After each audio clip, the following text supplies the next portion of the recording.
Daniel walked across a field of volcanic pumice, each footstep crunching with uneasy echoes. The heat radiated through the soles of his boots, and he clenched his jaw to suppress a cough from the acrid atmosphere.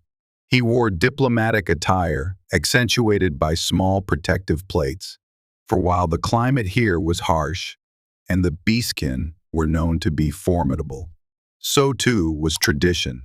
It was essential to appear not in full armor, but in regalia befitting a representative of the Terran interstellar service. An honor guard approached. They were Beastkin soldiers, each nearly 8 feet tall. Leonine, or lupine, features melded with broad humanoid physiques. Their fur shimmered under the smoldering sky, some black as night, some tawny gold, others mottled with stripes or spots. Although the empire comprised many tribes, these soldiers displayed a uniform crest upon their shoulders, the stylized silhouette of a roaring creature, crowned with laurels of cosmic flame. One among them, presumably an officer, stepped forward. He was a powerfully built panther-like being, with jet-black fur and eyes of glowing emerald. A baritone voice rumbled from his throat. "Welcome to Kharzan. The first am Captain Juran of Her Majesty's Claw Guard. You will follow us to the palace, Terran." His speech, though accented with a growl, was surprisingly fluent. They must have studied Terran languages extensively. Daniel, mustering all his composure, dipped his head politely. "I come in peace, with offers of understanding," he said. "I am Daniel Voss." No reply came but a curt nod. The claw guard spread out, forming a protective ring, and led him through a winding path of ashen stone. The fortress loomed ever larger, the obsidian walls polished to a mirror-like sheen. As they reached colossal gates hewn from onyx, they parted to reveal a courtyard of grand proportions. Tall torches belched crimson fire, lighting a scene of warriors training with gleaming halberds, swords, and energy spears. Other Beastkin, robed in ceremonial garb, passed among them with measured grace. In the center rose an imposing structure, its gate flanked by statues of winged, bestial figures carved from ebony. Inside, the air felt even hotter, thick with the pungent aroma of burning incense. Yet the grandeur was undeniable. Pillars soared overhead, carved with bestial runes, depicting the storied conquests and triumphs of the empire. Far above, a vaulted ceiling glittered with mosaic patterns of creatures in flight, surrounded by cosmic swirls. Amidst all this, Daniel's heart pounded. He was here for diplomacy, yet the might of the Beast Empire was undeniable. With each step, he felt the gaze of fierce eyes. It occurred to him that the Terran interstellar service might have underestimated the Empire's power. Captain Juran halted before an antechamber curtained by immense, blood-red drapes. "Wait here," he growled. "You will be summoned." With that, the claw guard parted, and Daniel found himself alone, flanked only by 2 Terran Marines who had managed to keep pace. They looked uneasy, their hands almost twitching near their sidearms. Daniel signaled them to stand down, heart pounding with his own apprehension. This was, after all, a diplomatic mission, not a confrontation. Moments later, a second Beastkin figure emerged. She was tall, though not towering like the male guards, and her features were distinctly feline, reminiscent of a snow leopard. Her fur was sleek and silver-spotted, her amber eyes sharp. She bowed with a subtle flourish. "I am Raya, attendant to Her Majesty, Queen Vireya. The Queen will see you now." Daniel took a moment to steady himself. He advanced through the parted curtains into a vast hall illuminated by torches of green flame, which cast flickering shadows upon the polished obsidian floor. At the far side, elevated on a dais of basalt carved with runic emblems, stood a throne wrought from black metal and framed by a swirling motif of molten gold. Seated upon that throne was Queen Vireya herself. She was unlike any other beastkin Daniel had ever seen, her fur shimmering gold, as if molten sunlight had been woven into every strand. Tall and lithe, with power evident in every graceful motion. She wore a regal mantle of crimson cloth embroidered in intricate threads of silver. Her muzzle was sharper, more refined than those of her guards, and her eyes shone with the fierce luminosity of a rising star. At her right hand stood two royal claw guards, nearly identical giant leonine warriors, each holding a ceremonial polearm. At her left, a scribe robed in darkest purple, holding a scroll and stylus poised to note every word. When Daniel finally found his voice, he inclined his head. "Your Majesty, I am Daniel Voss, representing the Terran Interstellar Service. I come with proposals for peace, trade, and mutual." Silence. The Queen rumbled. The single word cut through the air like a claw slicing through silk. She rose to her feet. Her bearing was extraordinary, regal, powerful, mesmerizing. "We are well aware of Terran interest in our border systems. We have also heard rumors of Terran fleets patrolling uncomfortably close to Kharzan.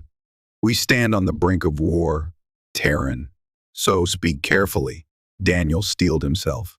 "We have come precisely to avoid that war, Your Majesty. The Terran government has recognized the might and sovereignty of the Beastkin. We do not seek conflict, but cooperation." He paused, mindful of the tension in the hall. "These proposals highlight equitable resource sharing and," as Daniel spoke, the Queen descended from her dais, each step producing a light click of her gilded footwear upon the basalt floor. She circled him with measured grace, her fur catching the torchlight. Her voice, when she spoke again, was hushed but fierce. "We are an empire forged by the strength of our ancestors. We do not bow easily, nor do we trust easily. Peace must be earned. Is your Terran heart prepared for that test? What test do you propose?" "Your Majesty," he asked, uneasy. From the corner of his vision, he saw the robed attendant, Raya, watching intently. The Queen's lips parted to reveal a hint of sharp canines. "A tradition as old as the Beastkin, a test within our sacred arena in which negotiations are proven upon the anvil of flesh and bone. Only then do we honor pacts." Daniel's eyes widened. He was aware of certain archaic customs among the Beastkin, but had hoped they would not apply to high-level talks. Respectfully, "My people prefer to settle diplomacy through reasoned discourse and official treaties, not violence." "Violence is a language we speak fluently," Queen Vireya replied, "but there is more nuance to it than outsiders believe. The right of 60 heartbeats is not simply about brutality.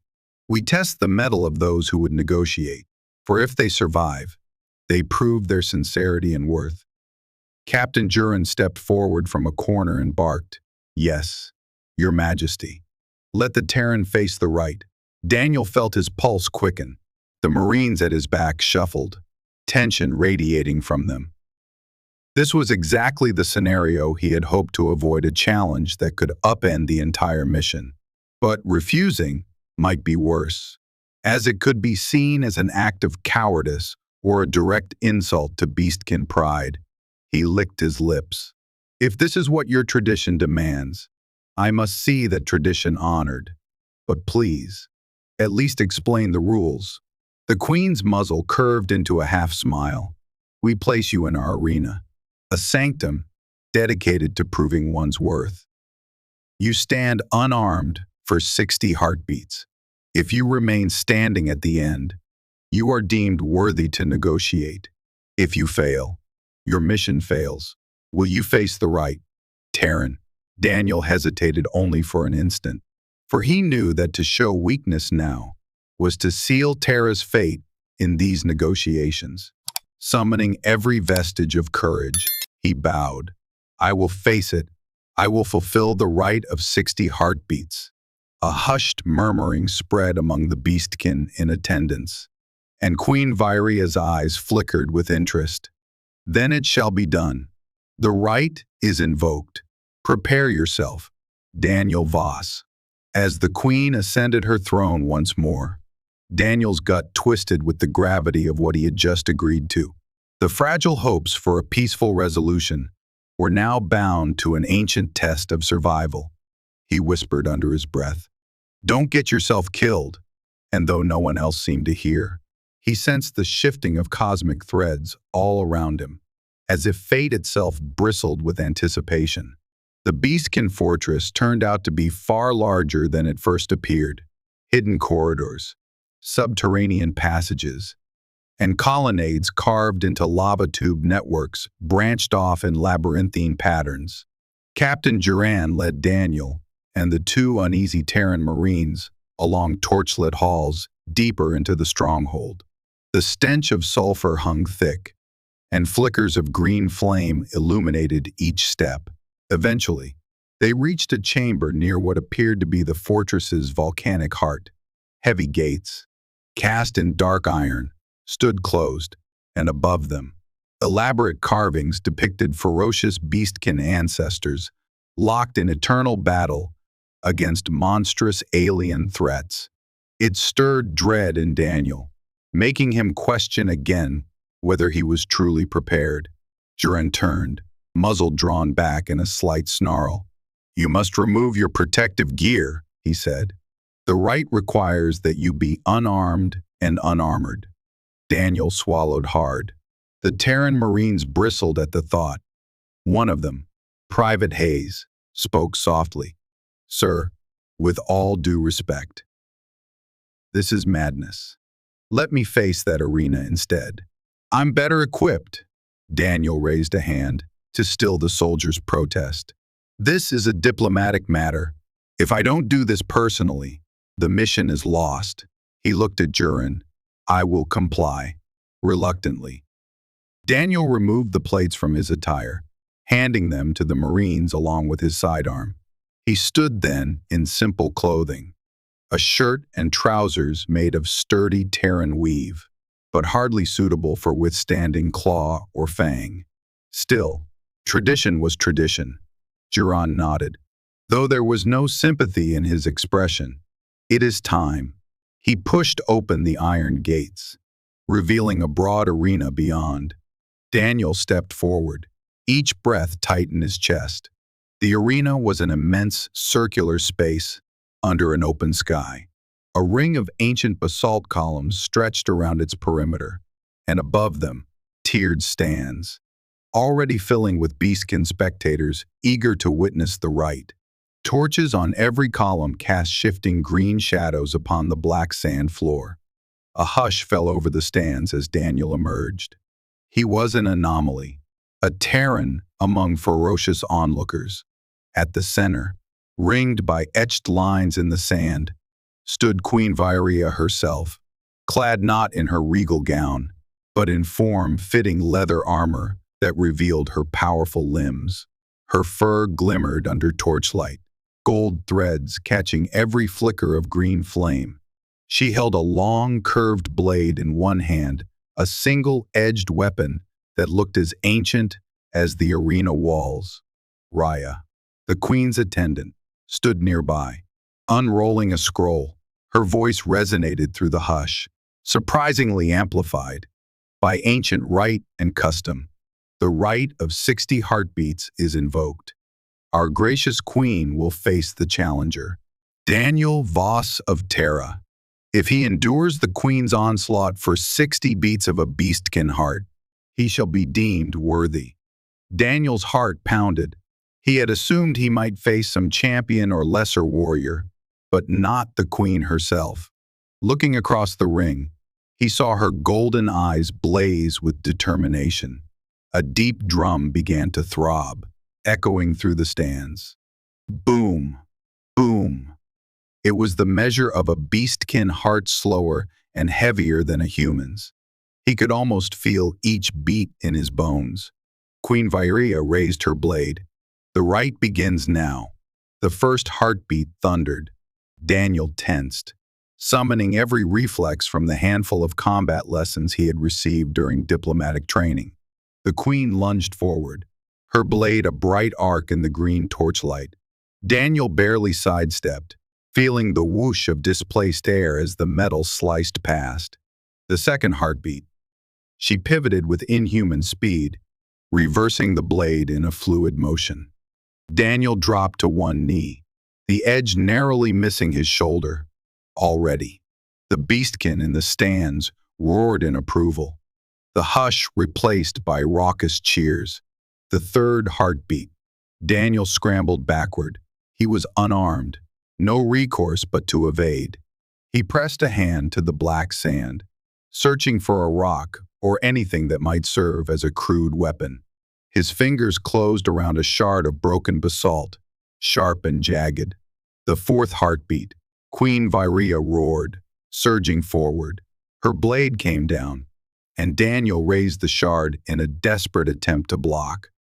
Sparks flew as metal struck rock, jarring his arm so fiercely he almost dropped his improvised defense. The fifth heartbeat. With a grunt, Daniel rolled to one side, avoiding a savage slash. He could hear the queen's deep breathing, sense her primal energy. Each move she made was calculated, a dance of lethal grace. Sixth, seventh, eighth.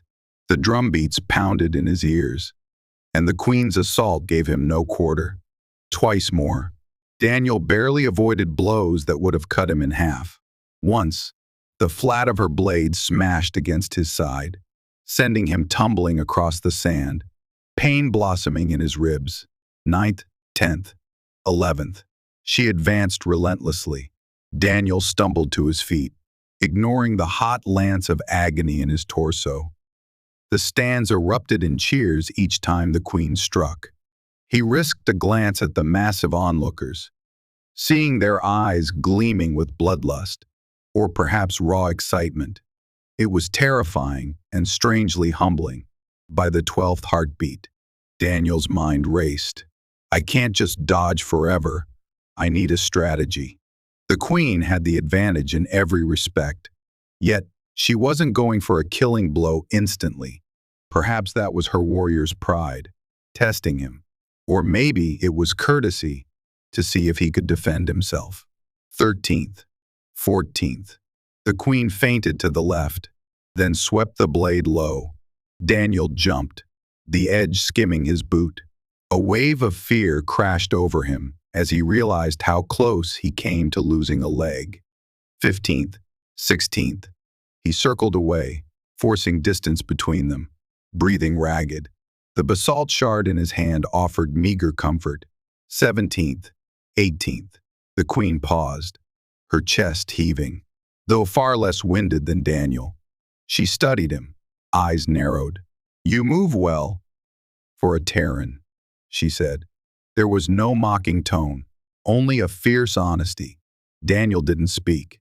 He couldn't spare the breath. Instead, he raised the shard as if inviting her next attack. The queen's muzzle twitched in what might have been approval or eagerness. 19th, 20th. She renewed her assault, thrusting forward, forcing Daniel to parry. The shard cracked under the pressure of her blade. He tried to redirect her momentum, but she was far stronger. The impact sent vibrations through his arms, and he nearly dropped the shard altogether. 21st, 22nd. The right's drumbeat kept a steady pace, marking time that felt both slow and impossibly swift. If he could just last to the 60th, 23rd, the queen backhanded him with a gauntleted claw. Stars exploded in his vision as he spun to the sand, blood trickling from the corner of his mouth. Pain flared in his jaw, and for a moment, darkness threatened to overwhelm him. 24th, 25th. He forced himself upright. The crowd roared, half lost in the mania of the spectacle. Queen Vireya's blade came down again, and Daniel scrambled to avoid it. A burning jolt of pain tore through his left shoulder. He glanced down, seeing a shallow slash, dark red staining his shirt. 26th, 27th. He gritted his teeth. Focus, Daniel, focus. He used his uninjured arm to hold the shard, ignoring how his shoulder screamed in agony whenever he moved. The queen advanced, weaving the blade in mesmerizing arcs. 28th, 29th. She lunged again, trying to corner him against a pillar. Daniel faked to the right, then dove left, rolling under her slash. Adrenaline gave him speed, but exhaustion gnawed at his limbs. 30th, halfway, just 30 more, keep going. He faced her again, breathing in ragged gasps. She regarded him with what seemed like genuine respect. You endure longer than many, she growled. 31st, another slash. Another desperate dodge. The shard snapped in half under the sheer force of the collision with her blade. Daniel hurled the useless fragment at her, a futile gesture. But she actually tilted her head to evade. 32nd, 33rd, the queen rushed, sweeping low, and Daniel jumped backward, nearly losing his footing on the loose sand. She pressed in, powerful arms controlling the path of her blade with terrifying precision. 34th. Daniel sidestepped, but not fast enough. The blade grazed his thigh, drawing a hot sting. He hissed in pain. The stands erupted once more, some beastkin chanting the queen's name. Others simply roared. 35th. He clenched his teeth, refusing to yield. The queen's ears twitched as she circled him, sensing his desperation. 36th. Out of nowhere, she dashed forward and kicked, connecting with Daniel's midsection. He felt the air slam from his lungs as he tumbled across the sand, hearing the crowd's cheers drown out his own groans. 37th. The world spun. Daniel coughed, spitting out grit and blood. He blinked against the swirling colors around him. 38th. He fought to stand, legs trembling, ignoring the searing pain that lanced his body. The queen advanced, lifting the blade in readiness to strike again. He saw no malice in her eyes, only the unwavering intent of a warrior fulfilling tradition. 39th. 40th. Another flurry of blows. Daniel swayed, weaving as best he could. She connected with the flat of her blade against his shoulder, staggering him. He bit back a cry. 41st, 42nd. The chanting in the stands grew louder, rising in a crescendo. The drumbeat thundered in his skull. 43rd, 44th. Daniel steadied himself. He realized that Queen Vireya was measuring him, assessing how far he would go, how much will he possessed. Perhaps she tested not just his body, but his spirit. 45th. She lunged again, and Daniel pivoted, hooking an arm around hers. It was a reckless move, but desperation fueled him. For a moment, he felt her muscled frame tense against his grip. He tried to disarm her, but she was like iron. 46th. She wrenched free effortlessly, striking him in the ribs with an elbow. Daniel's vision dimmed. He gasped, stumbling backward. 47th. 48th. The queen raised her blade overhead, about to bring it down in a punishing strike.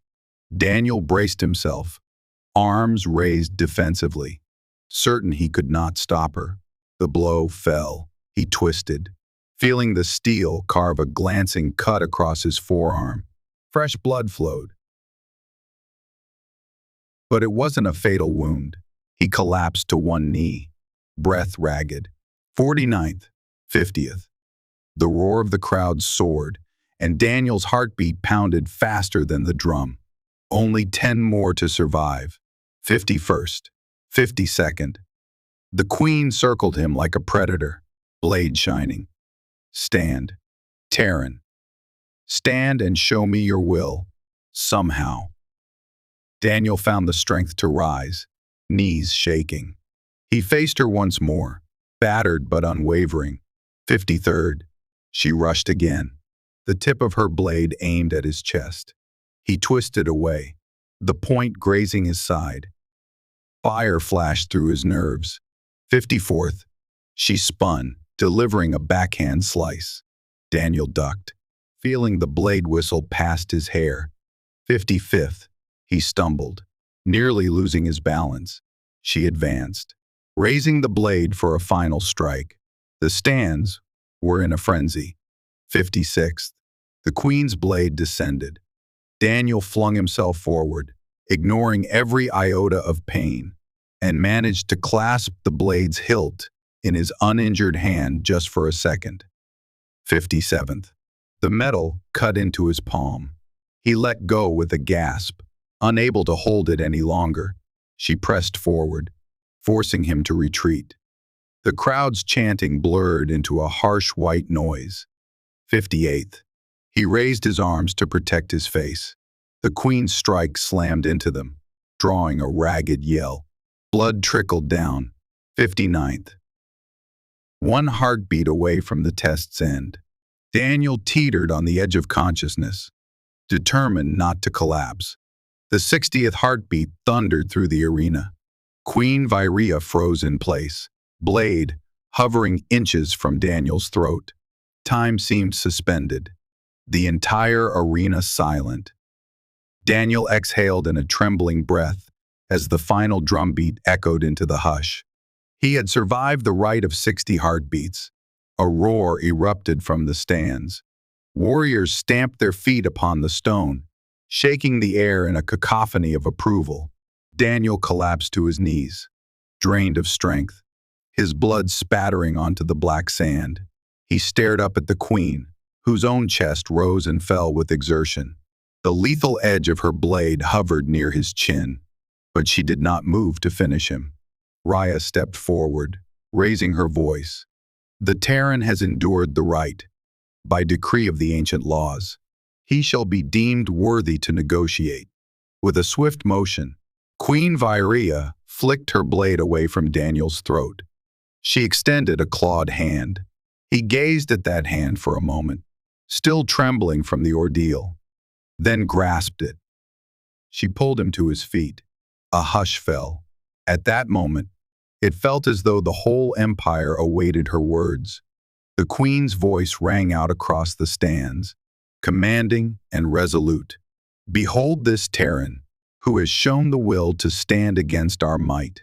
Henceforth, I honor him as a worthy ambassador. Let all Beastkin know that he and those who follow him shall be afforded respect within our domain, so long as they respect us in turn. The stands erupted once more in deafening cheers. Daniel, his vision still hazy, let out a breath he hadn't realized he was holding. He was alive, battered but alive. And it seemed that perhaps, just perhaps, diplomacy still had a chance. Guards rushed to him, applying salves to his wounds and helping him remain upright. He watched Queen Vireya raise her blade to the sky. She was majestic in her lethal beauty, glowing with triumph. For a fleeting moment, her golden eyes met his own, and in that gaze, he sensed something that transcended mere victory, a flicker of curiosity, perhaps admiration. As they led him from the arena, Daniel felt the weight of history pressing in around him. He had survived a test no Terran had likely faced before, forging a new path into the unknown. And though the cost in blood was high, it might just be the bridge that would unite two empires, once poised to destroy each other. Waking was like emerging from a deep, murky ocean. Daniel's eyelids fluttered, fighting against the throbbing ache that permeated every muscle and bone.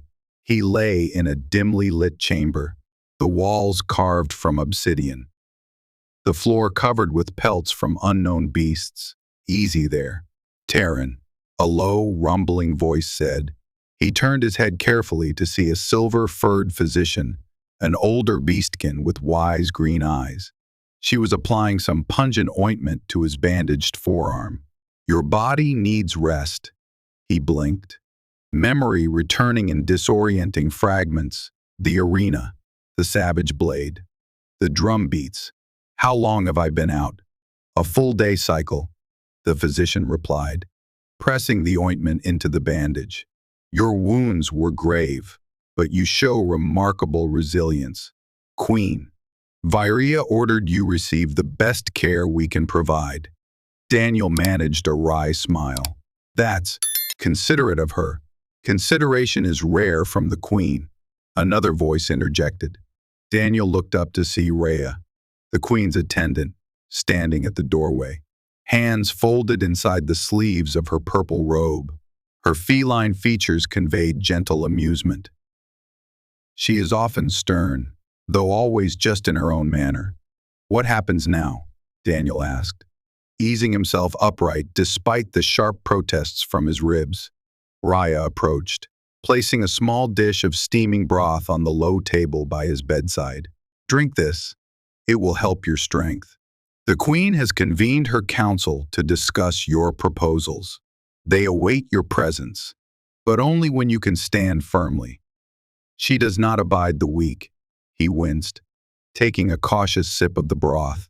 It had a surprisingly rich flavor, spiced with exotic herbs that made his mouth tingle. "I suppose I don't want to appear too weak, then." Rhea's whiskers twitched. "Your survival in the arena has already shown more strength than many would have credited to a Terran." Word spreads quickly. The warlords beyond this fortress whisper of you, some with resentment, others with grudging respect. The rite was but the beginning. He set the bowl down, mind still swirling with half-formed thoughts.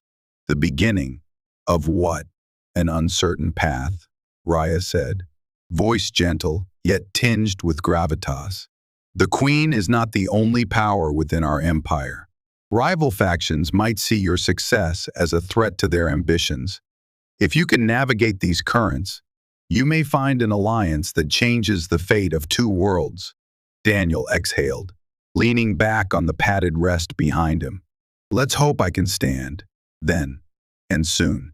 The Beastkin physician finished dressing his wounds. "You will need at least another day's rest before you can walk without collapsing. Perhaps two. But the queen has extended your stay, so do not fret." Rhea gave a short bow. "Rest, Terran. Your challenges have only begun." And as she left, Daniel allowed himself a moment to reflect. The rite had been a brutal introduction to the Beastkin way of life, but also a door opened. He had bled for the chance to speak. Now, with those old scars forming, he would have to use his voice, forging something beyond mere survival. 2 days later, Daniel emerged from the healing chamber, with bandages concealed beneath a neatly pressed diplomatic outfit. His ribs still ached with each breath, but he could manage a measured gait that, he hoped, would not betray weakness. Rhea guided him through winding corridors until they reached a massive double door engraved with swirling bestial forms in gold relief. Within lay the Council of the Clans, a semicircular hall of carved stone seats arranged in ascending tiers. The dome overhead was studded with crystals that refracted torchlight in a shifting dance of color. Arrayed around the chamber were the various warlords, matriarchs, and chieftains who formed the backbone of the Beastkin Empire's ruling elite. At the heart of this semicircle, on a raised platform, sat Queen Vireya, enthroned once more in regal splendor. She wore a flowing cloak of crimson that contrasted vividly with her golden fur. At her sides, armed Beastkin guards stood watch, silent and imposing. Daniel stepped forward, head bowed in respect. The tension in the air was palpable. Many pairs of bestial eyes regarded him with curiosity or skepticism. He forced himself to stand tall. Queen Vireya's voice cut through the silence. "Council, behold the Terran ambassador." Daniel Voss, who has completed the rite of 60 heartbeats. He has proposed a treaty of peace and mutual gain between our empire and Terra. A low rumble rippled through the crowd. One warlord, a hulking tiger like Beastkin wearing a cloak of black feathers, stood. Peace with Terrans, they who prowl near our borders, who hold alliances with weaker realms we have bested before. Why should we yield to them? Queen Vireya's gaze was steady. We do not yield. We stand as equals. Terra is strong in its own right, with technology and alliances that could benefit us. Our empire need not fight a war when an alternative path may bring greater prosperity. Another figure, a lioness chieftain, robed in saffron cloth, rose. Your words hold merit, my queen, yet caution must prevail. I would hear the Terran's voice. Let him speak to the council. Daniel clenched his fists, summoning his courage. He stepped forward, mindful of every ache in his body, and began. Esteemed warlords, chieftains, and matriarchs, I address you today on behalf of the Terran Interstellar Service. With respect for your empire's sovereignty and pride, our star systems have come close to open conflict, driven by misunderstanding and competition for resources. Yet, I stand here, alive after enduring your sacred rite, to show that Terrans do not fear the path of challenge. We believe in honor as you do. We wish to find a path forward that benefits both our peoples through trade, shared technology, and mutual defense if the galaxy's darker threats arise. A murmur passed through the council. The Queen nodded in subtle encouragement. Daniel continued, voice steady. We have the means to stabilize economies, to provide advanced medical and logistical support. In exchange, we ask for recognition of borders that would allow us to trade fairly for the resources we both need. We do not seek to plunder. We seek a true alliance. When he finished, silence settled, heavy as molten lead. The warlords exchanged glances, their expressions unreadable. Then, an older warlord with gray fur and a ragged scar across one eye bellowed. Promises are easy to speak, Terran. Yet, the question remains, can your kind be trusted? Many clans remember well how other powers once offered us treaties, only to bring chains and exploitation. Daniel swallowed hard, meeting the warlord's gaze. Those powers were not Terran. We come with open hands, not shackles. The right itself should be proof we respect your traditions. I do not stand before you asking you to kneel. I stand offering you my hand so that we might rise together. That last phrase seemed to resonate. Whispers spread among the gathered. Some turned to the Queen, curiosity plain in their eyes. She rose, her voice slicing through the hum. Daniel Voss has offered more than words. He has stained our arena's sand with his blood, demonstrating sincerity. Yet, we are not blind to caution. We shall deliberate these proposals. In the days to come, we expect the Terran to show further resolve beyond empty speech. That is our way. Her gaze fell upon Daniel, and for a moment, he felt an electric connection, as though the tension of the right still sparked between them. We shall not speak of final decisions today, she concluded, but let it be known that the Terran ambassador has earned his place among us for now. And with that, she dismissed the council, who dispersed with mutterings of grudging acceptance. Daniel bowed deeply, relief flooding him. There was much work yet to do, but at least he had not been cast aside. As he exited, flanked by Raya and guarded by the stoic claw guard, he allowed himself the faintest glimmer of hope that Terra and the Beastkin Empire might indeed find common ground. The next few days were a blur of negotiations, feasts, and subtle challenges. Daniel found himself conversing with various Beastkin dignitaries, each representing a different clan or tribe, each with unique interests. He discovered that beneath the unified banner of Queen Vireya, old rivalries simmered. Some clans were proud hunters who disdained diplomacy. Others thrived on commerce and cunning trade deals. Despite the progress made, tension lingered like a coiled serpent. Whispers suggested that certain warlords found the idea of peace with Terra abhorrent, preferring the glory of conquest, or at least the advantage of forcing Terrans to yield more. Even among the friendlier clans, acceptance of Daniel was tenuous, reliant on the Queen's favor.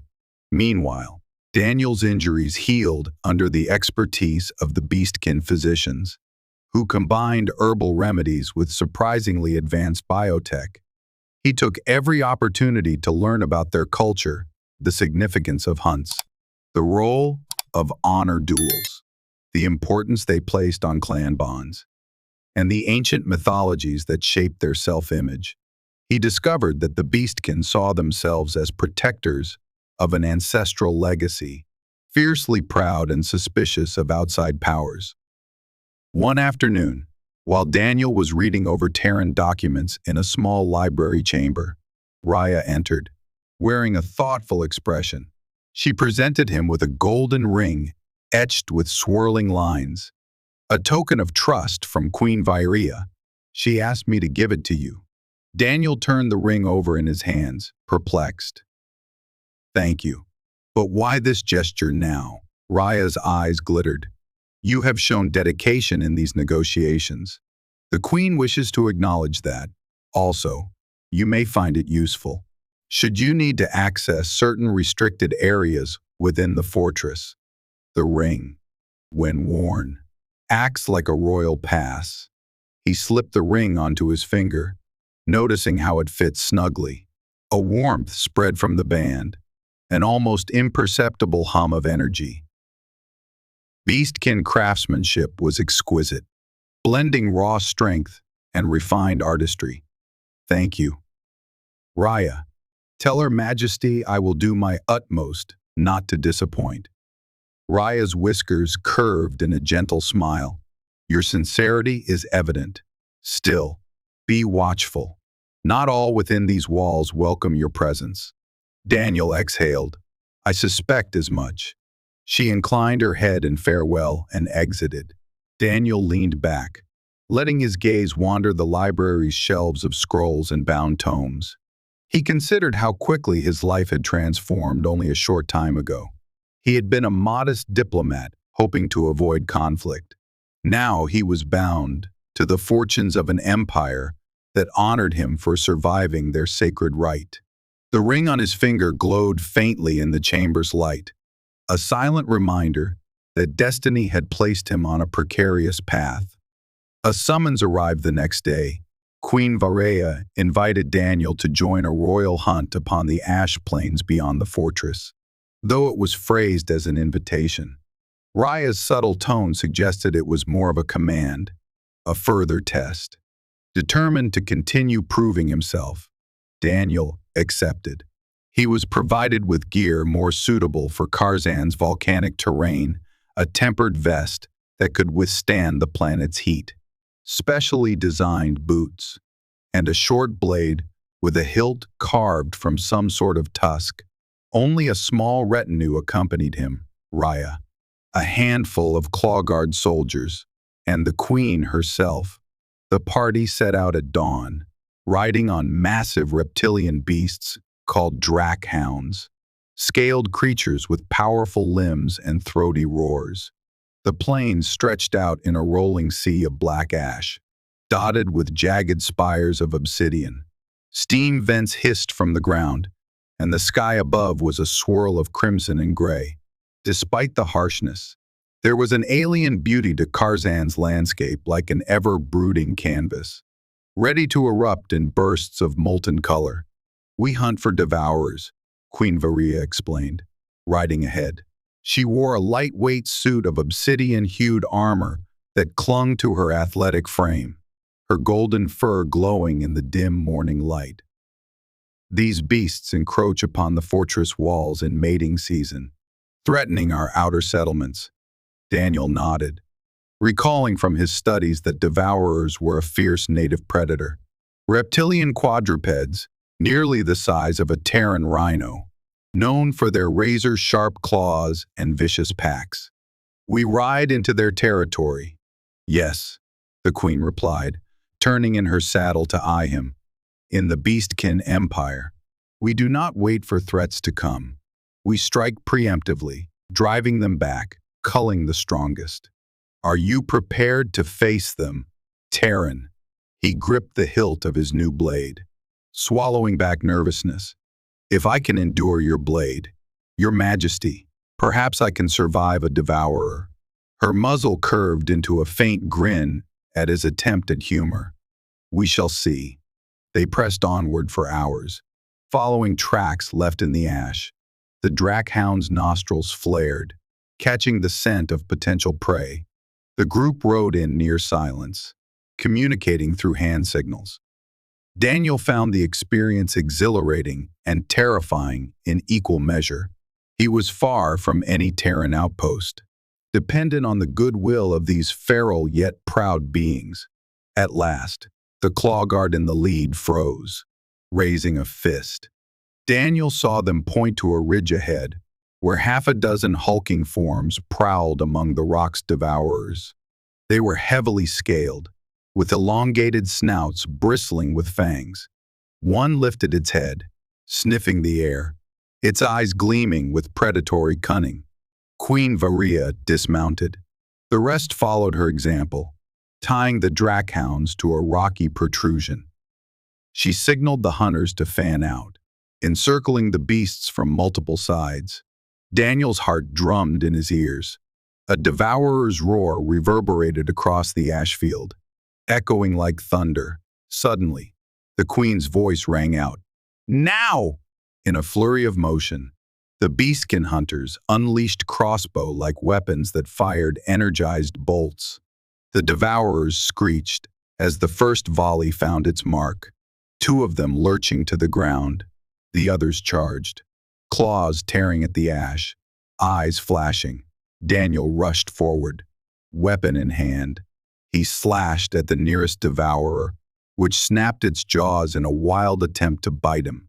Beside him, Queen Vireya lunged, her own blade carving deep into another creature's flank. The beast roared, blackish blood spraying across the ash. Adrenaline burned through Daniel's veins. He stepped back, narrowly dodging a claw swipe, then darted in with a thrust at the devourer's neck. His blade sank into sinewy flesh, and the monster let out a guttural roar.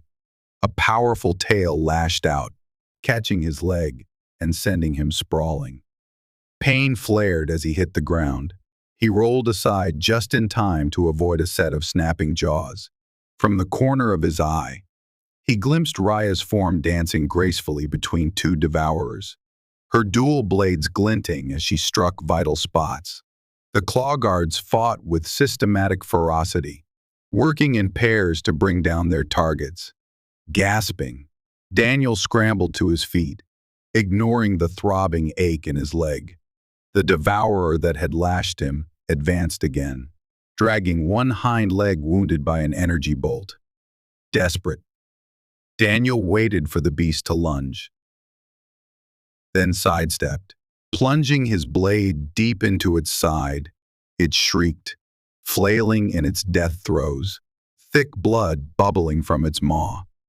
With the immediate threat neutralized, he scanned the field.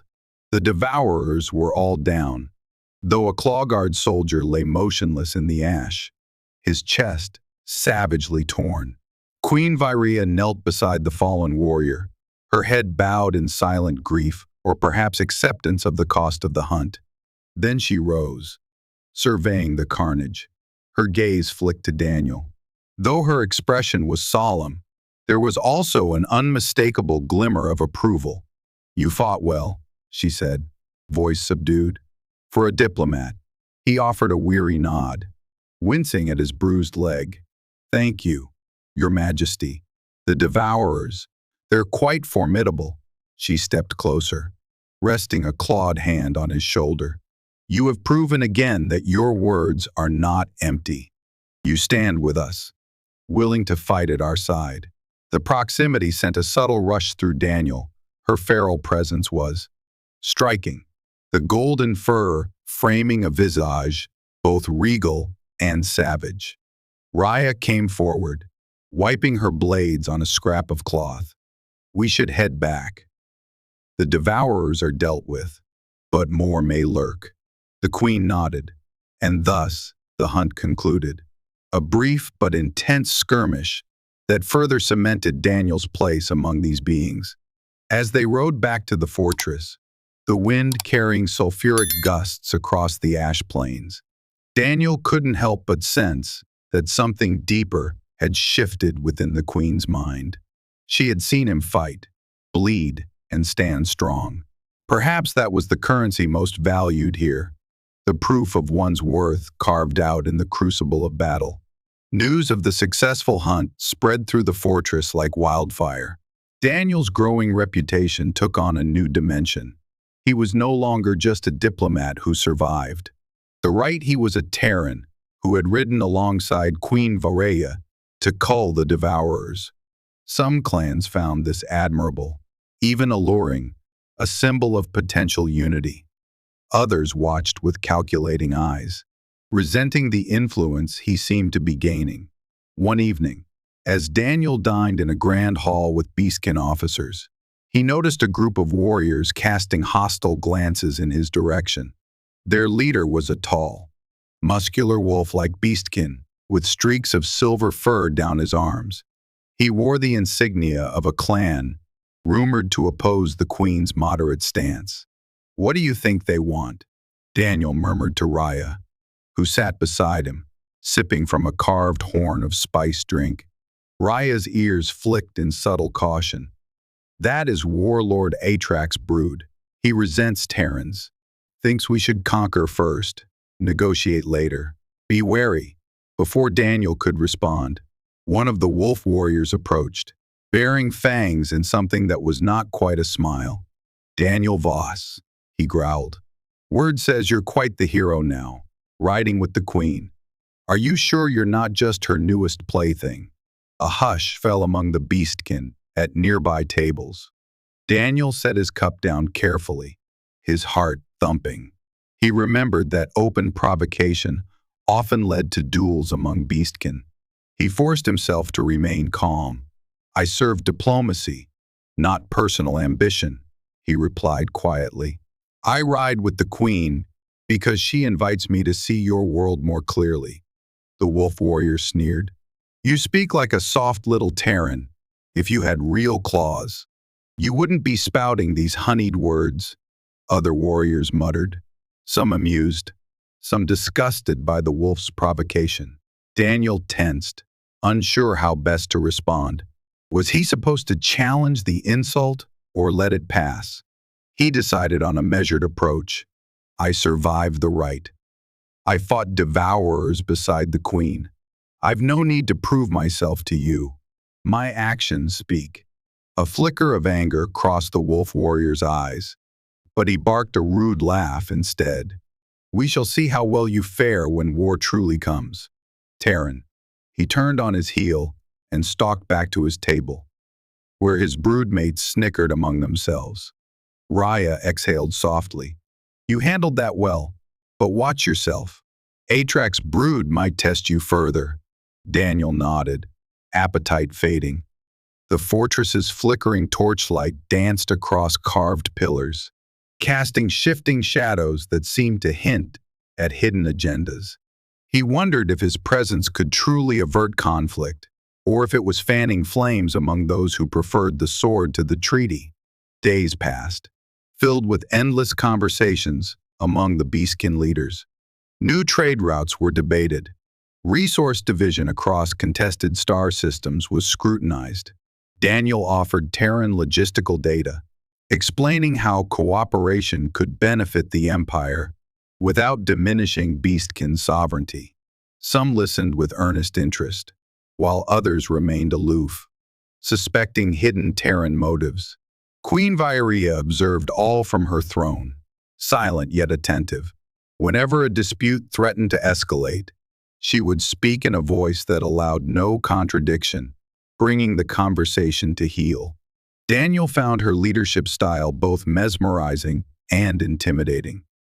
Beneath that regal exterior lay a cunning mind, sharp as the blade that had nearly cut him down in the arena. One evening, she summoned him privately to a balcony overlooking the fortress's central courtyard. From that vantage, the molten rivers in the distance glowed like ribbons of liquid fire under the night sky, which boiled with orange and purple hues. "I have been reviewing your proposals in detail," she said, gaze fixed on the horizon. "The council remains divided, but you have swayed many with your persistence." Daniel stepped forward, feeling the heat of volcanic vents rising from below. "That's reassuring, Your Majesty. But some oppose any alliance. Can we tip the balance?" She turned, her golden eyes reflecting the glow of distant lava. "Some hearts may never be swayed by words alone. They crave conquest, glory, the old ways of expansion. They resent me for entertaining your Terran advances." "Then what can be done?" he asked softly. A distant eruption rumbled, a plume of smoke rising into the sky. She leaned on the balcony's stone railing. "I will continue to hold them in check, using the authority of my throne. But if you could demonstrate Terra's willingness to stand by us in a crisis, that might shift the tide. If a threat emerges, and Terrans prove themselves real allies, those who doubt will have no ground left." Daniel frowned. "A threat. We might not have to wait long. Our intelligence suggests a pirate fleet roams near your territory, preying on outlying trade routes." She nodded, a flicker of interest crossing her face. "I have heard rumors of raiders. If they strike Beastkin ships or outposts, would your Terran government assist?" He hesitated. "I believe so, if we formalize an alliance. We have a strong navy that could coordinate with your forces." Silence fell. Queen Vireya studied him, her expression inscrutable. The weight of responsibility pressed upon Daniel. Realizing that thousands of lives might hinge on whether they could forge a real partnership, he felt a sudden urge to speak personally, beyond protocol. "Your Majesty," he began, "I sense that you are torn. You want to protect your people, but also see them grow. Trusting an outsider must be difficult." She exhaled, ears swerving slightly. "I am queen of a beast empire that does not easily trust. Yet I have survived more than one attempt on my life from those who thought me too radical or too strict. I have battled warlords that threatened to fracture our unity. What I desire is to preserve our ancient pride, while embracing a future that makes us stronger. Perhaps an alliance with Terra is that future." Their eyes met, a moment of shared understanding. Daniel felt the night's warmth intensify, and for an instant, the tension between them was almost tangible more than mere politics. He had to remind himself of his diplomatic duty, to remain professional. "I will do everything in my power to show that Terra is worthy of your trust," he said. She nodded, turning her gaze once more to the fiery horizon. "Then we continue forward together, for now." And the night wore on, filled with quiet conversation that skirted the boundaries of official formality. Whether it was fleeting or real, Daniel felt a bond forming born of mutual respect, perhaps even admiration, in a realm where only the strongest and most cunning survived. Late that night, Daniel returned to his quarters. The fortress corridor was silent, lit by sporadic torches. He had nearly reached his room when a shadow detached itself from an alcove. He tensed, hand drifting to the hilt of his short blade. The figure emerged, the wolf warrior who had insulted him in the dining hall. His fur glistened in the torchlight, expression set in a grim sneer. "You walk late, Terran." Daniel's heart rate quickened. Something you need. The wolf warrior folded his arms, claws tapping the stone. I've watched you worm your way into the queen's confidence. Some say she is intrigued by you. That is dangerous for us all, especially if it blinds her to Terran treachery. I have no treachery planned, Daniel said coolly. You can't see beyond your own prejudices. A low growl rumbled in the Beastkin's throat. Enough talk. If you think you truly belong here, fight me now. Prove it with claws, not honeyed words. Daniel hesitated. Challenge fights were common in Beastkin culture, but this was the worst possible timing.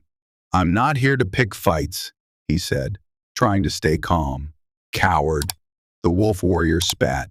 He stepped closer, breath hot with anger. Stand and face me, or crawl away. Daniel's pride flared. He was weary of being questioned. Slowly, he straightened. Fine, he said, but you start this. You take responsibility for the outcome. In a flash, the wolf warrior lunged, claws slashing. Daniel's injuries still ached, but adrenaline surged. He drew his short blade, deflecting the blow. Sparks flew, and the wolf snarled, pressing in with unnatural strength. They exchanged a flurry of strikes. Daniel sidestepped a vicious swipe that would have shredded his torso. He tried to keep his blade between them, mindful that the corridor's narrowness left little room to maneuver. The wolf lashed out with a savage kick, knocking Daniel against the stone wall. Pain ripped through his battered ribs. He retaliated with a slash at the warrior's arm, drawing a line of dark blood. Better than I expected, the wolf panted, eyes blazing, but still soft. He charged again, forcing Daniel to retreat, blade screeching against claws. The corridor echoed with the sounds of metal meeting bone and snarled curses. Daniel twisted, hooking the hilt against the wolf's wrist in an attempt to disarm him. They grappled, bodies straining for advantage. The wolf hammered a forearm into Daniel's jaw, rattling his teeth. In desperation, Daniel slammed his foot into the wolf's knee, sending him stumbling. Sensing a brief opening, Daniel lunged, pressing the blade to the wolf's throat. Both froze, breathing ragged. Yield, Daniel hissed, heart pounding. The wolf glared, muscles tensed as though to continue. The blade's edge pricked the fur on his neck. At last, grudgingly, the wolf warrior relaxed. I yield, he snarled. But mark my words, your place among us is built on shaky ground. You may have beaten me here, but the warlords who hate your Terran ways will not rest. Daniel withdrew his blade, stepping back. He refused to dignify the threat with a reply.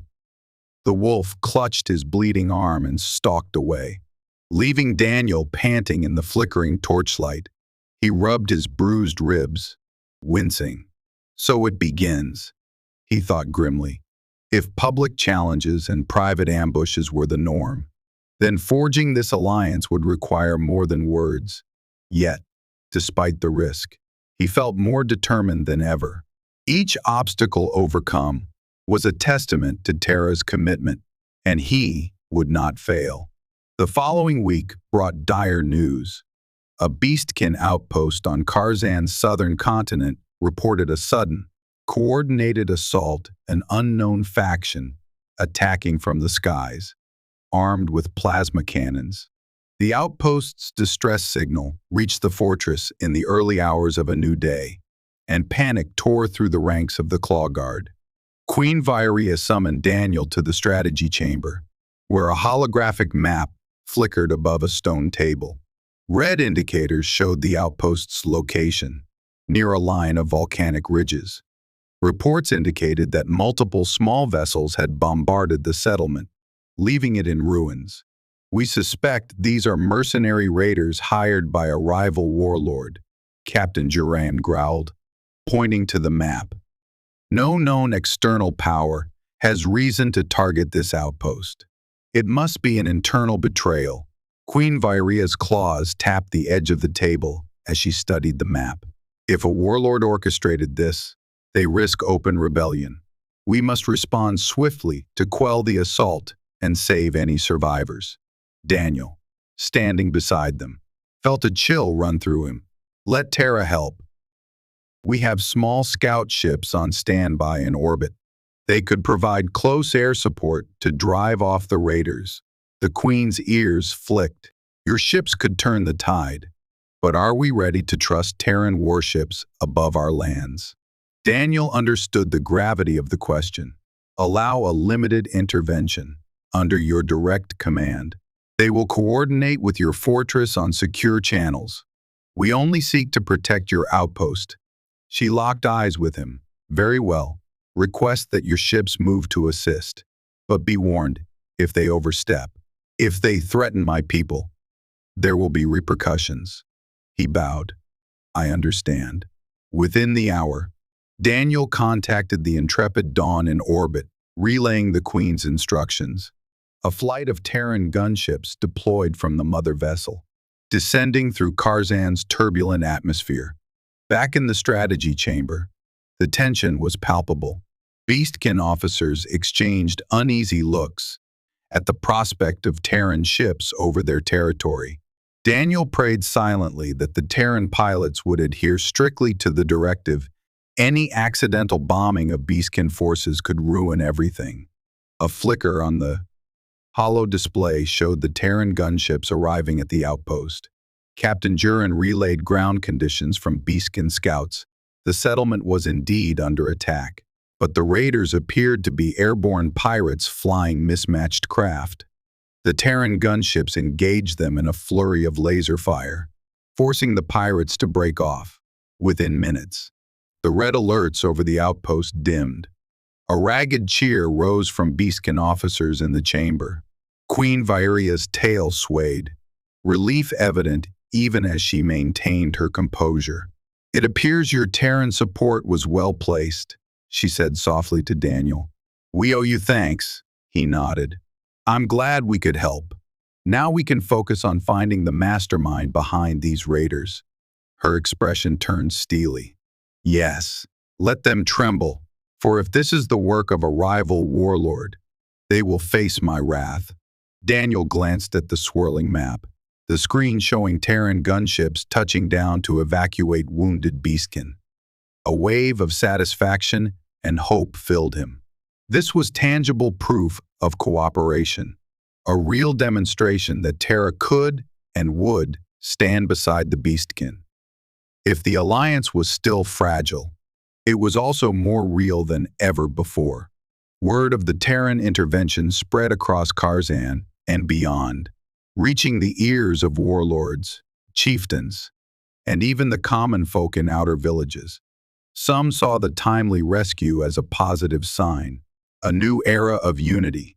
Others snarled in private, alleging that the Queen was allowing Terran influence to undermine Beastkin independence.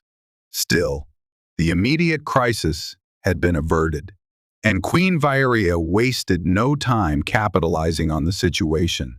She publicly thanked the Terran ships, commending Daniel Voss for his swift action. As a result, more moderates rallied to her side. The alliance discussions gained a new momentum. Amid these political currents, Daniel found himself standing in one of the fortress courtyards, watching as Terran and Beastkin flags were raised side by side during a ceremonial gathering. The moment felt surreal less than a month ago. He had been a reluctant diplomat, stepping onto Kharzan's burning soil. Now, he had become a trusted figure in the eyes of many Beastkin. Queen Vireya approached, dressed in her regal attire of crimson and gold. The crowd of gathered Beastkin parted to let her through. She stopped before Daniel, her posture poised, voice carrying clearly when she spoke. Daniel Voss, on behalf of the Beastkin Empire, I commend you for your role in saving the outpost from raiders. Your people's technology and courage have shown us that perhaps we have more in common than we believed. Murmurs rippled through the courtyard. Daniel bowed, feeling the weight of eyes upon him. Thank you, Your Majesty. I merely acted in accordance with my duty. She nodded, lifting her chin. Duty, yes. But also, a measure of personal bravery. I recall how you stood in our arena, and how you have stood beside us since. A pause. And then she added softly, just for his ears. It does not go unnoticed. He felt his cheeks grow warm, though he tried to maintain composure. I am honored. As the queen moved on to address the gathered clans in more formal terms, Daniel lingered near the edge of the courtyard. Raya joined him, her subtle smile revealing her quiet pride. You have come a long way, Terran. But do not forget, shadows still linger. This victory will provoke the hidden enemies. Daniel nodded gravely. I'm prepared. We cannot expect everyone to abandon centuries of distrust overnight. Indeed, Raya said. Stay vigilant. He watched Queen Vireya speak to the crowd, her golden fur shimmering in the late afternoon light. For all her regal bearing, Daniel sensed a stirring beneath the surface, a warrior's heart, restless and determined. He found himself musing that, if Terra and the Beastkin Empire could truly forge a lasting alliance, it would be in large part due to the synergy of their two leaders, Queen Vireya, the fierce yet visionary monarch, and perhaps, in his own modest capacity, Daniel Voss, the Terran who had bled on Kharzan's black sands and lived to speak of peace. Suspicions about the raid's instigator were soon confirmed. Investigations by Beastkin scouts turned up evidence that the mercenary pirates had been hired by Warlord Atrak. The wolf-like warlord, known for his hawkish stance, had quietly funneled resources into the black market, seeking to destabilize the Queen's rule and undermine the Terran alliance. Enraged, Queen Vireya convened an emergency council. This treachery demands retribution, she declared, her eyes blazing with fury. We must not allow Atrak or any warlord to assault our people with impunity. Daniel, standing beside her, spoke carefully. Will you send troops against him directly? Your Majesty, could this spark a civil war? She narrowed her gaze. We must be decisive. But first, I shall demand he answer for his crimes in open council. If he refuses, we act. If he comes, we corner him with proof. Whispers cascaded through the warlords assembled in the throne room. Some nodded, outraged by Atrak's cunning. Others seemed uneasy, wary that an open conflict between the Queen and a powerful warlord could tear the empire apart. Over the next days, summons were sent to Atrak's stronghold. The warlord remained silent at first, then responded with a curt message he would attend, but only under guard. Rumors spread that his brood of warriors was on the move, ready to encircle the fortress if negotiations failed. Tension grew thick as the scheduled day approached.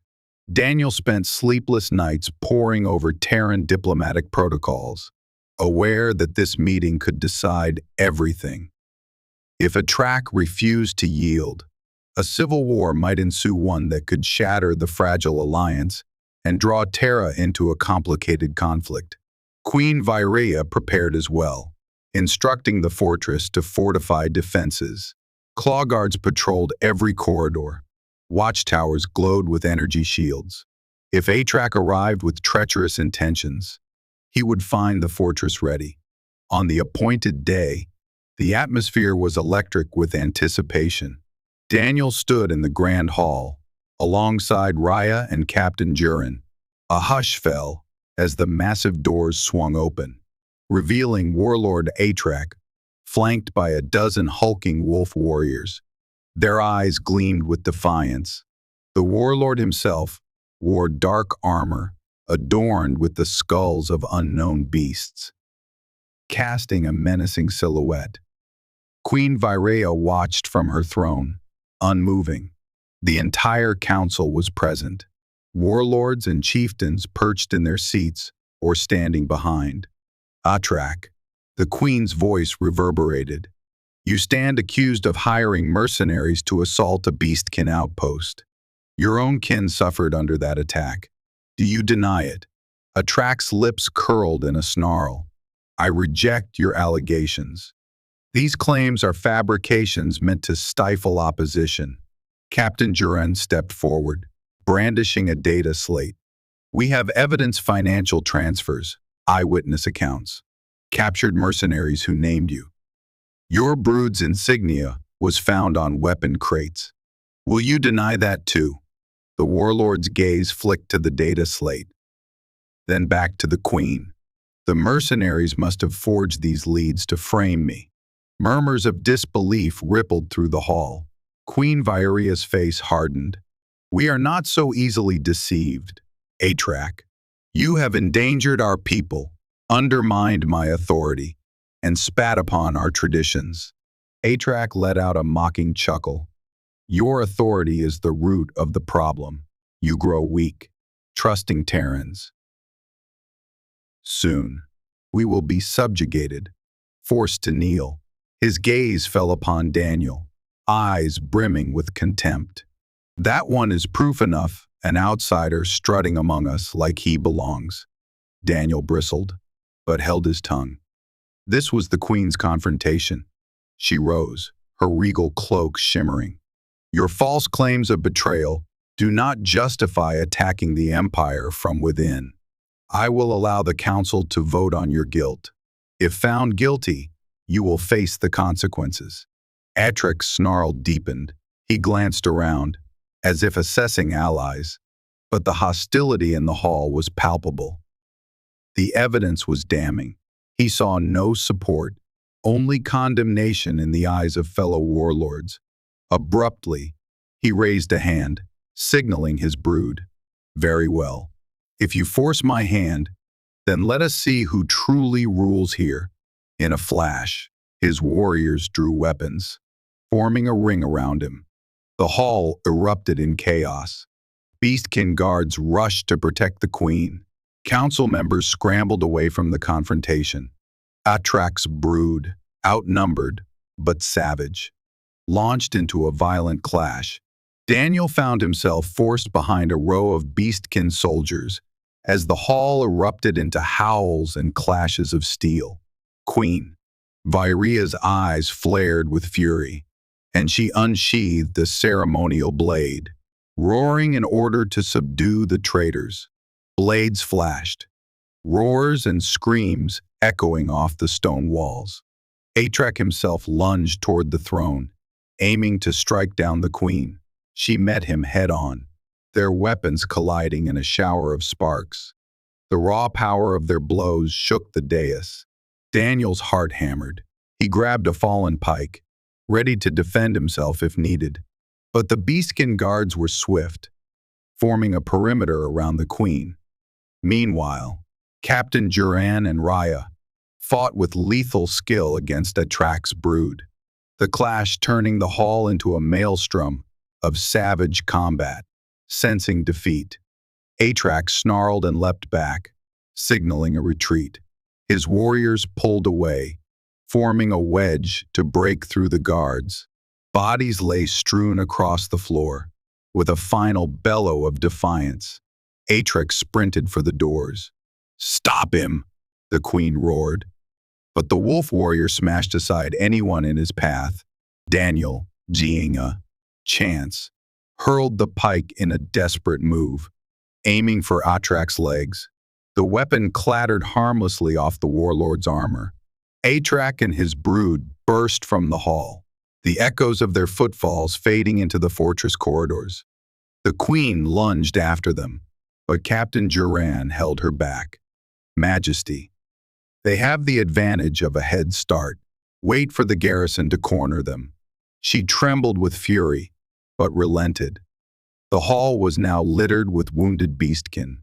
Daniel knelt beside one guard, pressing a hand to a bleeding wound. "Someone help." Raya rushed over, applying a field dressing. The chaos slowly subsided, replaced by grim determination. The queen stood, shoulders tense, eyes shining with barely contained rage. Send out patrols. Seal the fortress gates. Atrak cannot be allowed to escape. Captain Duran saluted. At once, my queen.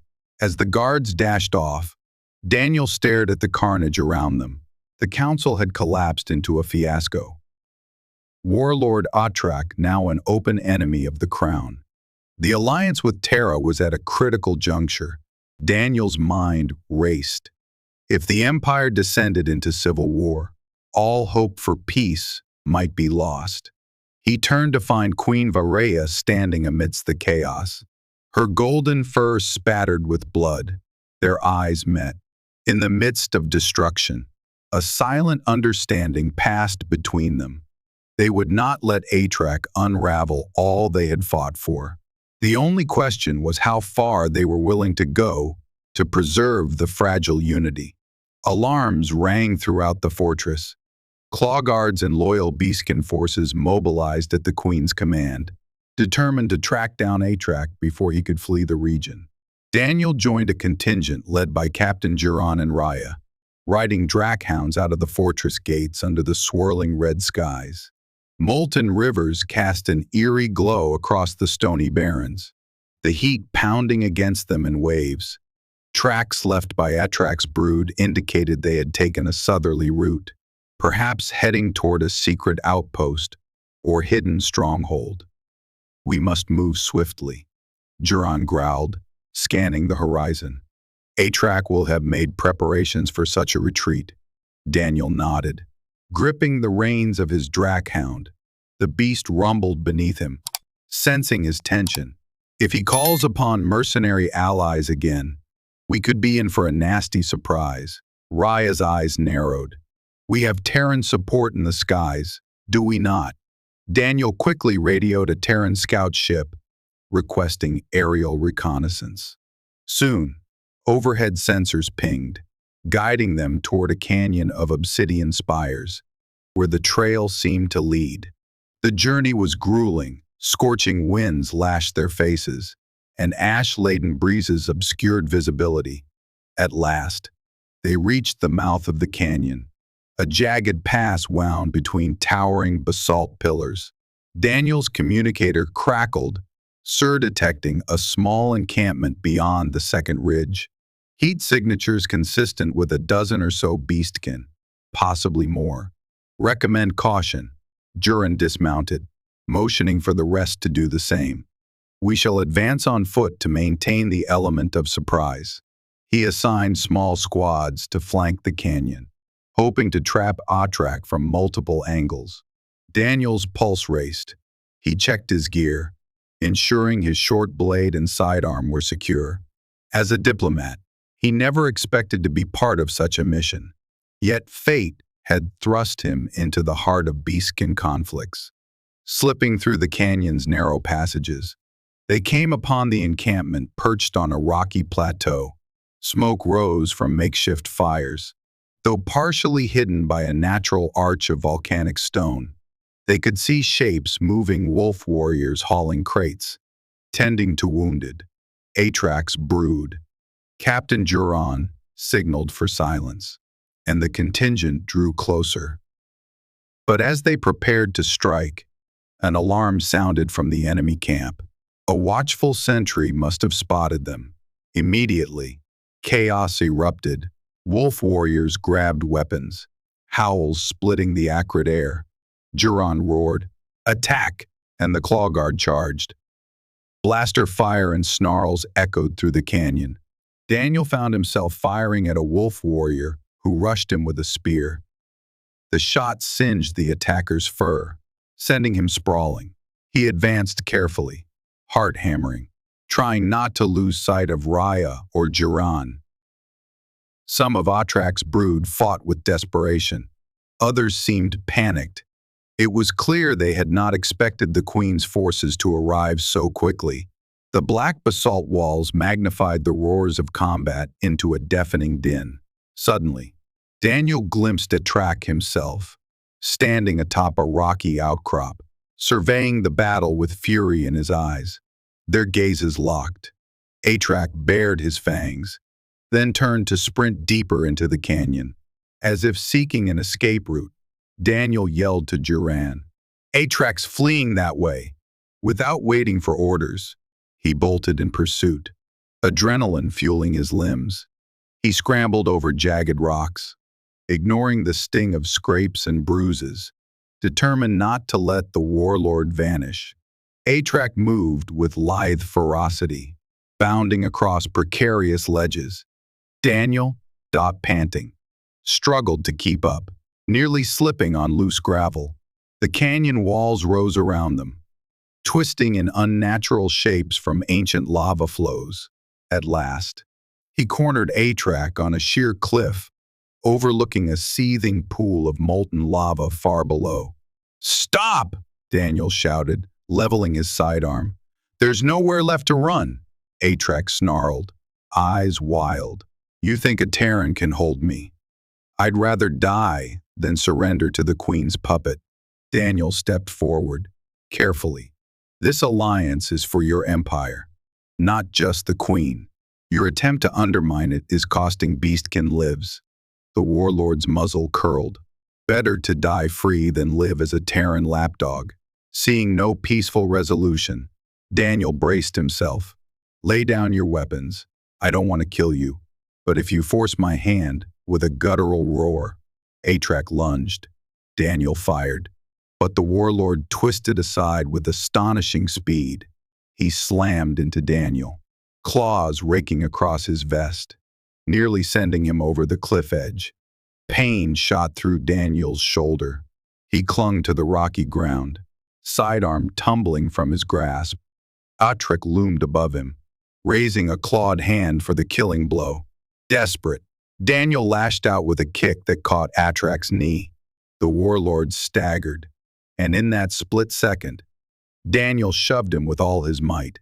Atrax lost his footing, arms flailing. His eyes widened in shock as he toppled backward over the cliff's edge, his roar echoing into the churning lava below. A sickening silence followed, broken only by the rumble of molten rock. Daniel lay there, chest heaving. Slowly, he crawled to the edge, peering down. There was no sign of Atrax's body, only seething magma, releasing gouts of steam. Shaken, he retrieved his sidearm, blood pounding in his ears. Footsteps approached, and he turned to see Captain Duran and Raya, both wide-eyed. "Daniel," Raya breathed, "are you hurt?" He pressed a hand to his burning shoulder, wincing. "Just scratches." "Atrax, he's gone." Duran looked down over the cliff with a grim expression. He brought it upon himself. Daniel exhaled, shaky relief washing over him. "The brood, they're subdued or retreating. We have most in custody," Duran replied. "The threat is over." A wave of numbness rolled through Daniel. In a matter of days, he had killed or witnessed the death of a major warlord. The alliance might have been salvaged, but at a high price. As Raya helped him limp back toward the canyon floor, he wondered what consequences would follow. Violence here had a way of uniting the clans but also sowing seeds of future vendettas. Yet, for the moment, the immediate danger had passed. Atrax's rebellion was thwarted, and the Beastkin Empire would remain under Queen Vireya's authority, an authority she shared, in some measure, with the Terran who had once been her adversary in the arena and was now her unexpected ally. 2 days later, the fortress brimmed with both relief and sorrow. The Queen's forces had successfully quelled Atrax's brood, capturing many of the surviving rebels. A smaller group had escaped, scattering into the wilds. Queen Vireya wasted no time in bolstering defenses and reinforcing the loyalty of other warlords through pacts and honors. The council reconvened, albeit in smaller numbers, many seats vacant where Atrax's supporters once sat. Queen Vireya pronounced sentence on the captured rebels, offering a chance for amnesty if they would swear fealty anew. Some accepted grudgingly, others spat curses upon her name. Daniel stood at the periphery, arms bandaged from his clash with Autrak. It felt surreal. He was a diplomat from Terra, yet had influenced the shape of an empire's future through combat and survival. More ironically, he owed his place here to that lethal rite in the arena, now a distant memory, overshadowed by greater battles. When the Queen finished dispensing judgments, she turned to address the council. Let it be known that the traitor Atrak is dead, his brood scattered. The Empire stands strong, united under my throne. Let none question our resilience, nor the loyalty of our new Terran allies. We have seen their ships defend our lands, and we have witnessed their ambassador risk life to secure stability. We will honor that. She beckoned Daniel forward. Nervous, he complied. She faced him before the assembly, her voice resonating. Daniel Voss, Terran diplomat, you have proven your worth through blood and courage. You have shown the Beastkin that Terra is neither weak nor treacherous. Let this council witness, from this day, you are granted the title Honor Blood of the Beastkin Empire. You stand among us not as an outsider, but as kin under oath. Shock rippled through Daniel. An audible stir swept the council. To be named Honor Blood was no small matter. It granted him a recognized status akin to a clan member. He bowed deeply, uncertain what words to speak. Queen Vireya gently raised him up by the shoulder. Her eyes shone, that fierce gold capturing the torchlight. Speak, Daniel Voss. Accept or decline this bond. His heart pounded. He thought of the Terran interstellar service, of the politics that might result, but also of the genuine respect and friendship he had found here. I accept, Your Majesty, he said quietly, voice trembling with emotion. I will honor the Beastkin as my own people, as best I can. A chorus of approving howls and roars erupted. The Queen inclined her head, a faint smile gracing her muzzle. Then let the record show our bond is sealed. Terra and the Beastkin Empire shall formalize an alliance, to stand together against threats known and unknown. In that moment, Daniel felt a rush of relief and something else, a sense of belonging. He had come to Kharzan a stranger, almost declared war by accident. Now, he was part of something larger. As the council cheered and the Queen's gaze lingered upon him, he sensed that a new chapter had opened for both realms. In the days following the council's declaration, a flurry of activity surrounded the drafting of formal treaties. Under the watchful eye of Beastkin scribes and Terran advisors, the two powers hammered out details of trade, mutual defense, and cultural exchange. Each side conceded certain terms, yet maintained its sovereignty. Daniel spent hours in negotiation chambers, bridging the differences in legal language and ritual, ensuring that the new alliance would stand on solid ground. Queen Vireya presided over many sessions, her presence enough to settle disputes that arose among Beastkin clan representatives. At times, when the day's business ended, Daniel found himself wandering the fortress, reflecting on his journey. The obsidian walls, once foreboding, now felt familiar. He would speak with Beastkin artisans, learning their methods of forging steel in volcanic forges. Or he would watch young warriors train in the courtyard, remembering the arena's sand under his own feet. One evening, as the final draft of the alliance treaty neared completion, Queen Vireya invited Daniel to dine privately in a chamber overlooking the fortress ramparts. The chamber was lit by low lanterns, the window open to let in the cooler night air. The volcanic glow of distant lava flows lent an otherworldly ambiance. They shared a simple meal of roasted meat and spiced vegetables grown in volcanic soil. Conversation drifted from official matters to personal reflections. Daniel recounted stories of his homeworld lush forests, sprawling oceans, and Terran cities that reached the clouds. Queen Vireya listened with fascination, occasionally revealing glimpses of her own upbringing, how she had been groomed from youth to ascend the throne after her mother's passing, how she had fought duels to prove her worth among skeptical warlords. As the night deepened, a comfortable silence settled. Queen Vireya rose and walked to the window. She gazed out at the fortress battlements, where torchlight flickered on guards patrolling the walls. Daniel stood beside her, drawn by the hush of the moment. "You have done much for us, Daniel," she said quietly, her voice tempered by a rare softness. "And not all that you have done was demanded by duty alone," he swallowed, feeling a subtle tension hum between them. "I only did what seemed right. If I have a skill, it's bridging differences through trust." Her golden eyes turned to him, reflecting faint starlight. "Trust is precious here. You earned it in the arena, again on the hunt, and once more when you saved that outpost. Now you are honor, blood. I suppose we are bound, in some sense." Daniel nodded, his heart thudding. "I respect that bond, and I respect you, as queen and as, more than that, I am grateful for how you accepted me." She studied him a moment, her expression inscrutable.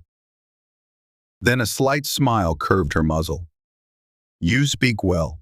Perhaps one day these words shall carry even deeper meaning for the Empire and for us both."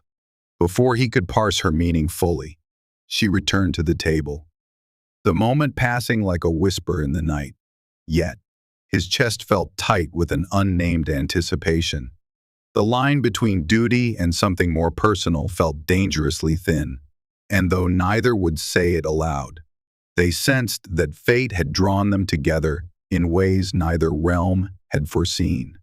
Final preparations were made for the official signing of the alliance treaty. A grand ceremony was organized within the fortress courtyard, where the rite of 60 heartbeats had once tested Daniel to his limits. Now, that same sacred ground would bear witness to a new era of cooperation. Beastkin warriors and civilians alike gathered in the stands, joined by Terran representatives who had traveled from orbit for the occasion. The fortress's usually austere ambiance was transformed. Banners bearing the Beastkin crest hung beside Terran flags. The basalt pillars, decorated with garlands of alien flowers, cultivated in the volcanic valleys. Daniel stood with a mix of pride and nerves. He wore ceremonial robes styled in Beastkin tradition, with subtle Terran elements woven in. At his side, a Terran captain from the intrepid Dawn who had coordinated the rescue mission. Queen Vireya took her place upon an elevated dais, crowned with a silver circlet that gleamed against her golden fur. Captain Jurin, Raya, and other Beastkin leaders arrayed themselves around her. A hush fell as Raya lifted a scroll inscribed with the final terms of the treaty. Her voice rang out, "Let all assembled bear witness to this union of realms, born of shared trial and proven in blood. The Beastkin Empire and the Terran Interstellar Service do hereby pledge mutual respect, defense, and prosperity." Queen Vireya stepped forward, signing the scroll with an ancient stylus dipped in shimmering ink derived from volcanic minerals. Then she offered the stylus to Daniel, who added his signature on behalf of Terra. Applause and howls reverberated through the courtyard. In that moment, Daniel felt an immense surge of accomplishment, as though a cosmic shift had just occurred, no small triumph in a galaxy that so often fell to conflict. He bowed, stepping aside as the respective representatives finalized the formalities. Then, to Daniel's surprise, Queen Vireya called for him to stand before the crowd. She raised a hand, and silence settled. This alliance could not have been forged without the perseverance of one Terran who dared to stand unarmed in our sacred arena. Let him be recognized as our champion of peace. She clasped his wrist and lifted his arm in the air, a gesture that elicited thunderous cheers. His cheeks warmed under the avalanche of attention. Beastkin roared their approval, many striking fists to their chests in salute. He spotted the Terran officers clapping enthusiastically, some capturing hollow recordings of the historic event. For a brief, shining moment, the illusions of fear and hatred that had once separated these peoples were swept aside by a unified vision. The ceremony concluded with shared feasting and joyous revelry. Beastkin drummers pounded out hypnotic rhythms.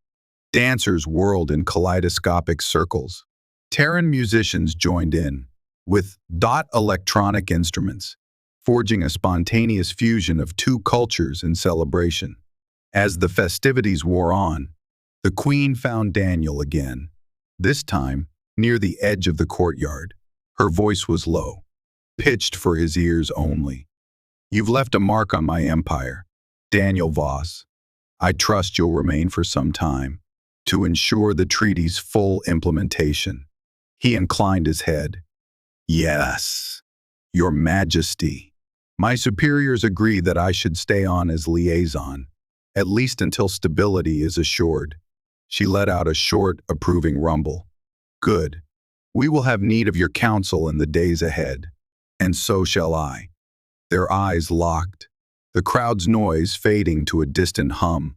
For a heartbeat, he glimpsed in her gaze not just the formidable queen, but the woman beneath the mantle of rulership, one who had chosen him, in a sense, to stand beside her. Even if she never said it outright, the subtle invitation was clear. The bond they shared was no longer solely diplomatic. The swirl of torches and the electric energy of the celebration framed them in a moment of rare closeness. Though uncertain of the future, Daniel felt a deep sense of purpose. He had come to Kharzan by chance, once declared war by mistake, but now he stood at the Queen's side, forging a new destiny for two empires. Weeks turned into months. The alliance brought tangible changes to Kharzan. Terran engineers collaborated with Beastkin artisans to develop geothermal infrastructure that harnessed the planet's volcanic energy more efficiently. Trade routes opened between the Beastkin worlds and Terran colonies, exchanging raw materials, cultural artifacts, and technological marvels. The fortress, once overshadowed by distrust, now welcomed visitors from far-flung star systems. Daniel found his role expanding far beyond that of a mere diplomat. He oversaw projects that merged Beastkin craftsmanship with Terran innovation, forging stronger starship hulls and advanced medical research. He also advised the Queen on interstellar politics, ensuring that potential threats were countered through combined strategies. In every endeavor, he stood beside Queen Vireya, who continued to rule with an iron will, tempered by a newfound openness. The rebellious elements of Atrax's brood dissolved under the watchful eyes of the Claw Guard, and neighboring systems recognized the Beastkin's formidable might when bolstered by Terran alliances. Daniel and the Queen often spoke late into the nights about the future, about the precarious balances of power, about bridging their cultural differences. In those quiet hours, separated from the demands of protocol, they forged an unspoken closeness. Sometimes their conversation turned to banter, other times to personal memories, revealing glimpses of vulnerability. Gradually, the fortress's corridors came to feel like home. Daniel learned to navigate their labyrinthine depths, to greet Beastkin warriors with a respectful nod, to appreciate the clang of hammer on anvil in the forges. The Terran brand upon him, once a sign of otherness, had become something else entirely, a mark of unity. Then, one morning, as the first glimmers of light broke across Kharzan's sky, Daniel stood atop a high parapet overlooking the land below. Rivers of molten lava snaked across the horizon, painting the landscape in a molten glow. He breathed in the sulfur-tinged air, reflecting on how much had changed since his arrival. Footsteps announced Queen Vireya's approach. She joined him, cloak billowing in the warm wind. For a long moment, neither spoke, simply watching the dawn illuminate Kharzan's rugged beauty. At last, she said, the Empire is on a new path. Our pact with Terra grows stronger by the day. Old grudges do not vanish easily, but progress is undeniable. Daniel turned to her, a gentle smile curving his lips. I once feared this world would swallow me alive. Now, it feels as though we're just beginning to uncover its potential. Her fierce gaze softened. You are no mere visitor. Daniel Voss, you have shed blood here, shared our trials, and changed the course of history. For that, I am grateful. He placed a hand on the stone wall, voice soft. I owe much to Kharzan as well, and to you. Without your acceptance, I'd have never made it past the rite of 60 heartbeats. She let out a low, warm growl that might have been laughter. You truly believed you would survive. Daniel recalled that harrowing arena, the thunderous drumbeats marking each precious second. No, he admitted, but I had to try. Silence lingered, the volcanic wind tugging at their hair and fur. Her hand, clawed yet graceful, came to rest atop his. The contact was a promise of deeper understanding. He felt his heart stir at that subtle gesture. Whatever challenges await, she murmured, we face them together. Together. The word echoed in Daniel's mind. In that singular moment, the lines between Terran and Beastkin, between queen and ambassador, blurred into a shared destiny. No longer alone, no longer separate. As the sun's first rays danced across basalt spires, Daniel Voss and Queen Vireya stood united at the pinnacle of the Beastkin fortress, forging a bond that transcended mere treaties. Two empires looked to them with hope. An entire galaxy lay ahead in all its danger and wonder, and they were ready to meet it side by side. The official signing of treaties and establishment of joint governance between Terra and the Beastkin Empire reverberated through the galactic community.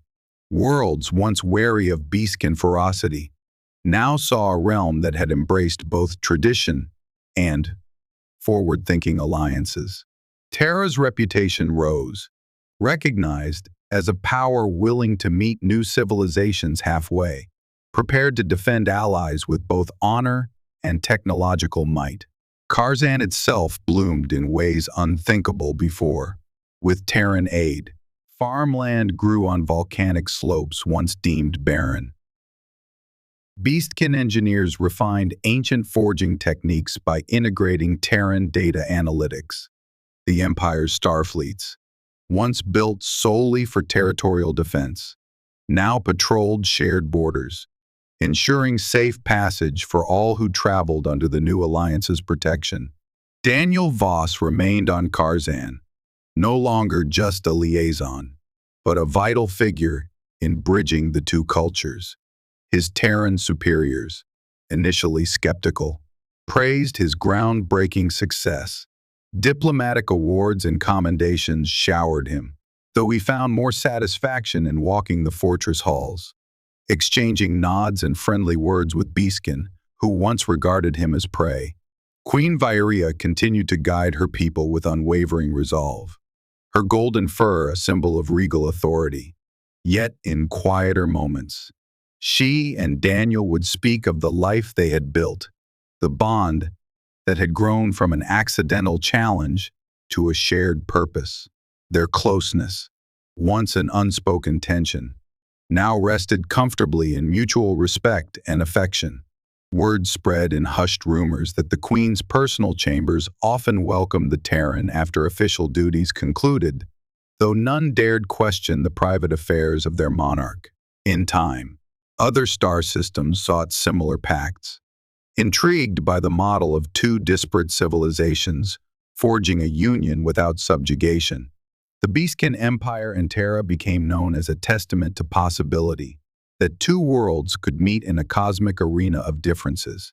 And instead of clashing until mutual destruction, they could build a bridge of shared triumphs. And so, in a galaxy haunted by countless wars and broken alliances, there remained at least one shining example of a happy ending made real. The volcanic world of Kharzan stood as a beacon of unity, living proof that something fierce, proud, and seemingly incompatible with Terran ideals could, through courage and blood and hope, find its place in a grander tapestry of peace. For Daniel Voss and Queen Vireya, the personal and the political intertwined in a harmony few had imagined possible. Each new dawn on Kharzan brought fresh challenges, yet also fresh victories and joys. In that fiery realm, shaped by ancient rites and tested by molten fury, they had forged more than an alliance.